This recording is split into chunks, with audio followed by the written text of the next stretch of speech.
स्वराज मराठीमध्ये आपलं स्वागत आहे. सर्वसामान्यांचा आवाज, निर्भीड, बेधडक, स्वराज मराठी.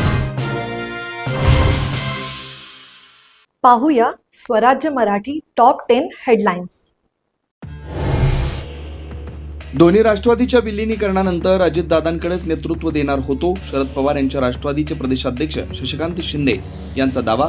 तर थोड्याच वेळात शशिकांत शिंदे यांच्या लेखावर सुनील तटकरे यांनी थोड्या वेळापूर्वी स्पष्ट केली भूमिका.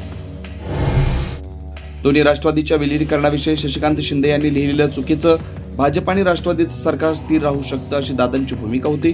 सुनील तटकरे यांचं उत्तर: सकारात्मक पद्धतीने काम करा. पुण्यामध्ये राष्ट्रवादीच्या कार्यकर्त्यांशी संवाद साधत असताना उपमुख्यमंत्री सुनेत्रा पवार यांचं आवाहन. तर जुन्नरमध्ये दोन्ही राष्ट्रवादी एकत्र येण्याच्या अतुल बेनके यांच्या भूमिकेला सकारात्मक प्रतिसाद. अन्न आणि औषध प्रशासन मंत्री नरहरी झिरवाळ यांच्या अडचणी वाढण्याची शक्यता. कार्यालयातील कारकुनाला लाच घेताना अटक. तर लाच प्रकरणाशी संबंध असला तर राजीनामा देईन, झिरवाळ यांची प्रतिक्रिया. 1 कोटींचा आरोप करणारे पैसे मोजायला बसले होते का? चंद्रपूरमधील ठाकरेंच्या नगरसेवकांवरती आरोप करणाऱ्या संदीप देशपांडेंना संजय राऊतांचं प्रत्युत्तर. तर सुपर प्रवक्त्यांना उद्धव ठाकरेंची भीती, देशपांडे यांचा पलटवार. धाराशिव जिल्हा परिषदेत भाजपाला सत्तेपासून लांब ठेवण्यासाठी दोन्ही शिवसेना एकत्र येण्याच्या तयारीत. शिवसेनेला सत्ता स्थापन करण्यासाठी ठाकरेंची शिवसेना आणि काँग्रेस बाहेरून पाठिंबा देणार, सूत्रांची माहिती.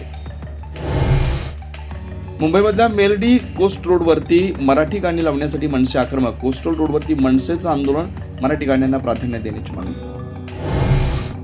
नागपूरमध्ये बचत गटांच्या महिलांचा मंत्री चंद्रशेखर बावनकुळे यांना घेराव. मागील 10 महिन्यांपासून शिवभोजन थाळीचं 195 कोटी रुपयांचं बिल थकीत असल्याचा महिलांचा दावा.